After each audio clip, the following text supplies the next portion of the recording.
Welcome to Dakar 2022. Today is a rest day and we deserve to rest and a good meal.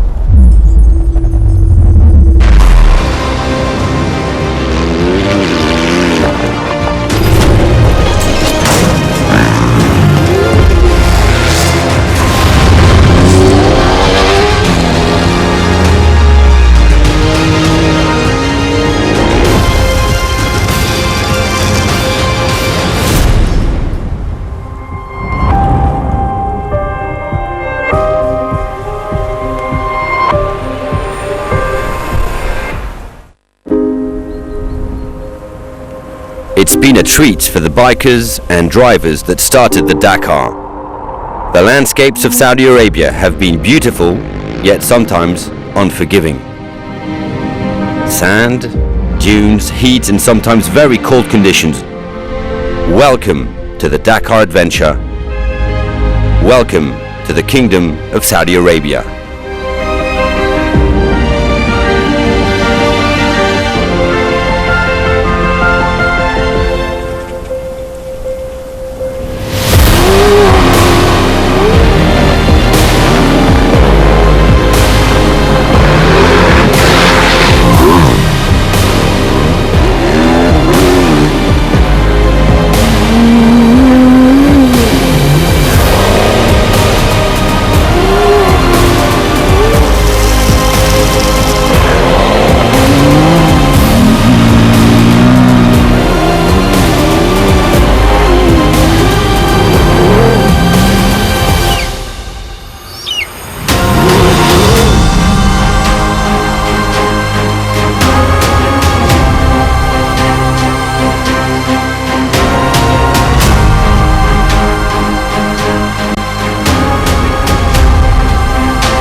The Dakar 2022 has been settled in and around Riyadh, but finally some R&R, rest and relaxation on rest day.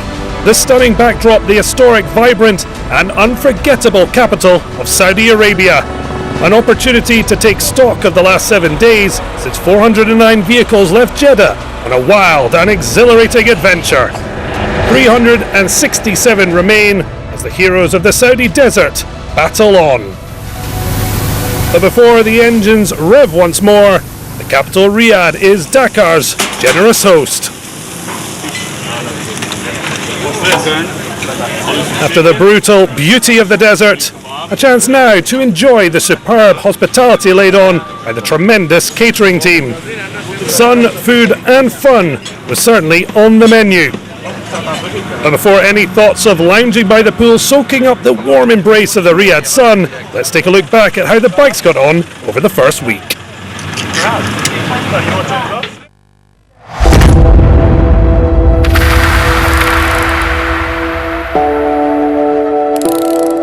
I'm not afraid, but just super excited to be here and see what Dakar is all about. A short opener of just 19 kilometres to kick things off and determine the starting order for the following day's stage. Daniel Sanders was the quickest man out of the gate. I'm excited and it's good to get out some nerves. Well, for many, stage 1B turned out to be as brutal as it was beautiful. You could spend a lot of time admiring these views, but many top riders lost a lot of time trying to work out the navigation. I mean, honestly, I feel like my rally's over. No sweat for Sanders though. 2 stage wins in as many days for the Aussie. super pumped on actually getting the stage win, and but tomorrow's going to be a really difficult day. Well, in the end, bad weather put paid to the two-part marathon stage. Adrian van Beveren, Matthias Walkner and Sam Sunderland had some fun surfing over these dunes, and the 2017 winner Sunderland grabbed the overall lead.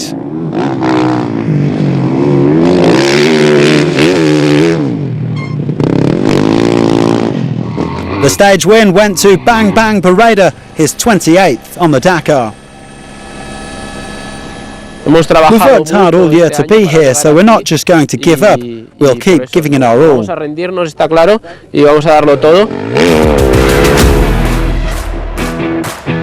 van Beveren turned 30 on stage 3, and the Frenchman joked that his manner of celebrating probably cost him the overall lead.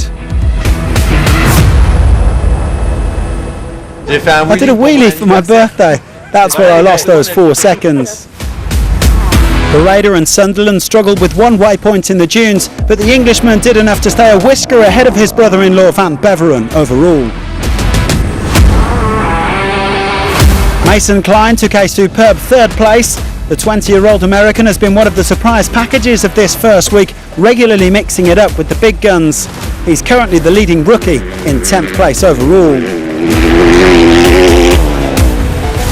And it was a historic day for Hero as Joaquim Rodriguez took his and their first Dakar win, dedicated to his late brother-in-law, Paulo Gonçalves.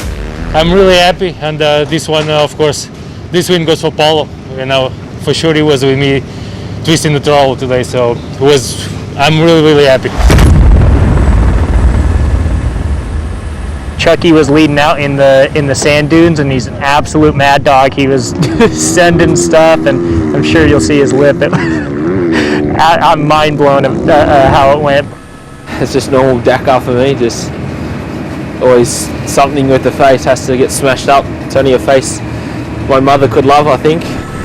Stage 4, the longest of the rally, threw up surprisingly little action. Sunderland stayed on top, while Barreda took stage win number 29, closing on the all-time record. I'm happy with what we have achieved so far in terms of overall performance. I made a small mistake today, but overall I'm pretty satisfied. Danilo Petrucci then made history on stage 5, becoming the first man from MotoGP to win a stage off the Dakar. I wanted to leave the mark in the motorsport, and today I made it. Well, tears of joy for Petrucci, but it was game over for Skylar Howes. He was forced to retire after a crash.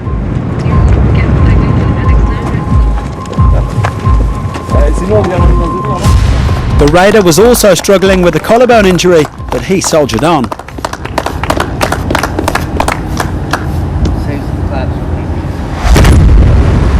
Ross Branch also had a crash on stage 6. Luckily there wasn't any major damage for the Kalahari Ferrari, but he still had to be airlifted back to the bivouac for a checkup. We'll see how it goes. We'll be back next year better and stronger for sure. Well, the bikers were following the cars and trucks on this day, and they had churned up these very same tracks on stage 5. It made for a very dicey outing indeed. Sunderland would keep the overall lead going into the rest day, but the decision was eventually made to neutralise the stage due to safety concerns.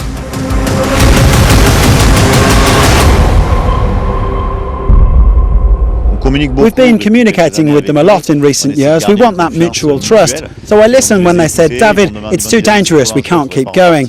We decided to stop there and not take any risks. The rally has stopped at kilometre 100. We will get everybody together and bring them back in convoy. The riders rolling back to Riyadh for some much needed R&R. Here is the state of play at the halfway stage of Dakar 2022. Under 8 minutes separating the top 4. Top privateer Stefan Zvitko is going very nicely indeed, in 7th place overall. Arunas Gelashninkas is on course to defend his title in the original Bimotor class with no assistance. The Lithuanian currently leads Milan Engel by almost 50 minutes. And Miriam Pol is several hours ahead in the women's class, which she won back in 2009. The Dutch woman is looking to triumph again in the post-Leia Sands era.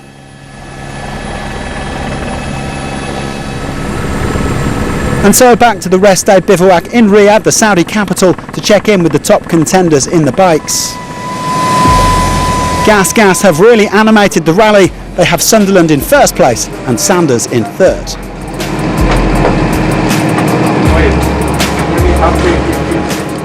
It's nice to be leading the Dakar rally as ever, and at the halfway point it means not so much, but in the same time it's better to start in front than start at the back. Dakar has once again turned it on for me, winning some stages and having good speed and then having some good accidents as well, and it's been a really crazy first week.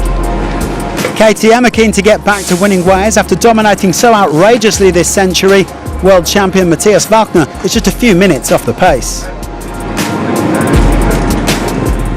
When the Dakar is really just over when it's over, because all the days, as we saw from last year, was mainly, especially the first week, was losing 30 minutes, winning 30 minutes, so it can change really quick.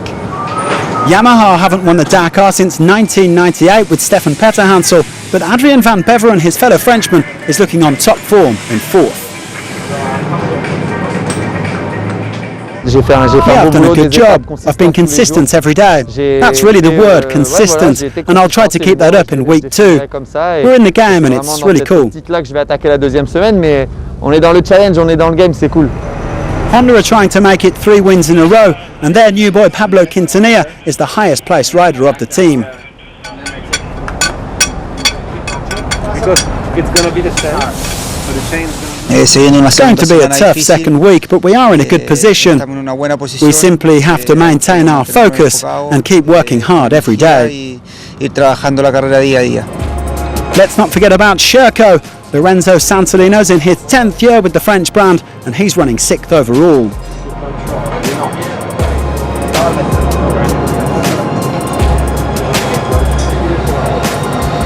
We're happy with the first week. We're here with a new bike that we hadn't tested much, and every day I've been feeling better. The team has done a great job. I feel more confident, and that's really important before this second week.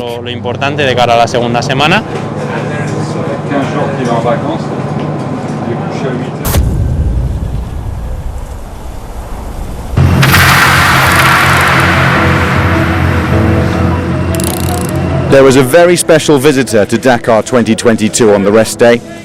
Zara Rutherford is a 19-year-old Belgian about to become the youngest woman in history to fly solo around the world, with the aim of inspiring young women to pursue their dreams in aviation, science, mathematics and tech. When he was 19, Jackie Ickx had just started to race touring cars. He went on to win 8 Formula 1 Grand Prix, 6 Le Mans and the 83 Dakar. Really, at 19 years old, to have the courage, the desire to go around the world flying solo, it's exceptional. It's women like this who inspire young girls to go and do extraordinary things. It's pretty incredible, yeah, being able to talk to someone who has gone through his own adventures is really cool. And if there were a woman in rallying who embodies that same aspiration that Zara wants to advance, it would have to be Leia Sands. But despite her need for speed and love of taking flight off dunes on 2 or 4 wheels, it turns out Leia is something of an aviophobic. And sounds scary to fly with that. I have to say that I don't like to fly. I'm always afraid in the planes.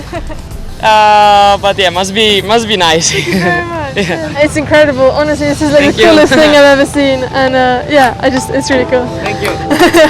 On Thursday, Zara will have conquered the world. Maybe one day she'll return to conquer the Dakar. Manuel Andújar returned to the Dakar as reigning quad champion with victory on the opening stage 1A. The Argentine looked to have picked up where he left off, till mechanical and navigation issues on 1B, so the 25-year-old come unstuck. First day I had a lot of problems in my bike, and now I am taking the time back again. I am 50 minutes from the leader, but I will try to do it. Andújar hitting back though on stage 2, but by stage 3 trailed friend Pablo Capetti as the Dakar legend won to top the overall standings.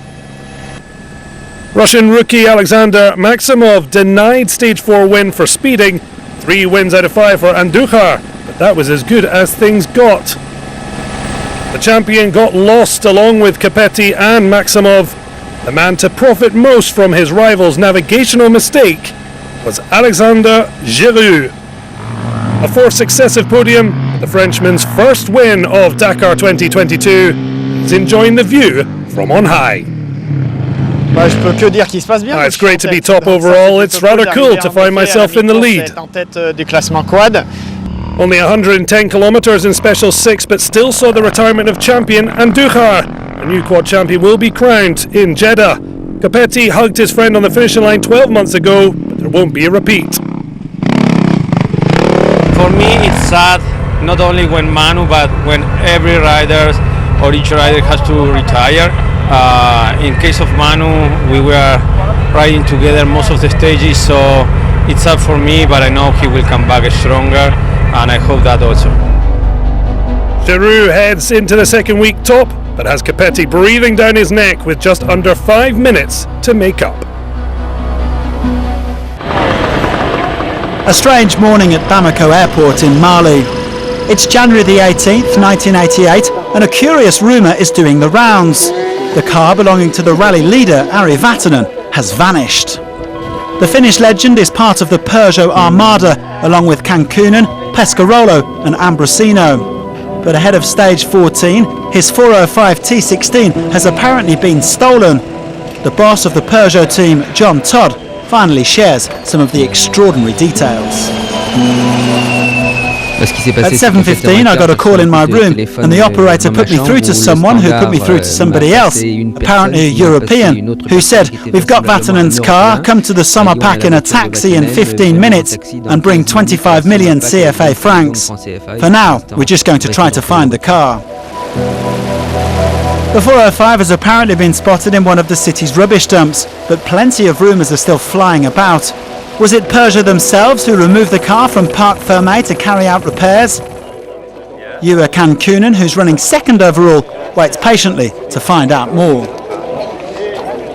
I'm sure it's not a joke. I really don't think it's a joke. I suggest we have a whip round so that Vatanen can keep going. No chance. They've already got enough money. It will only end up being an amusing anecdote if it doesn't ruin the rally. It would be a real shame for this to have an impact on the results. And if they end up having to pay the ransom, then it won't be very funny at all. Amid all this drama, Cancunen sets off in the direction of chaos, while Vatanen finally gets news of his missing car.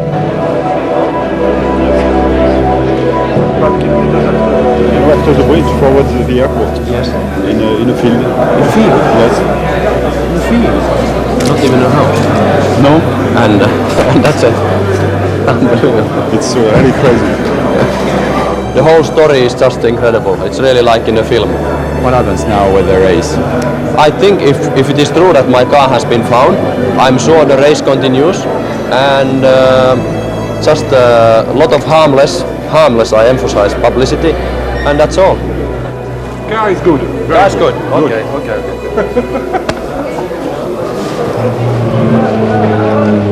Vatanen is finally reunited with his car, but he reaches the start line 30 minutes late, which is forbidden by rally regulations. The following day he is officially disqualified, and his teammate and compatriot Cancunen goes on to win Dakar 1988. As to what really happened to the 405 that morning, even 34 years later, the mystery remains unsolved.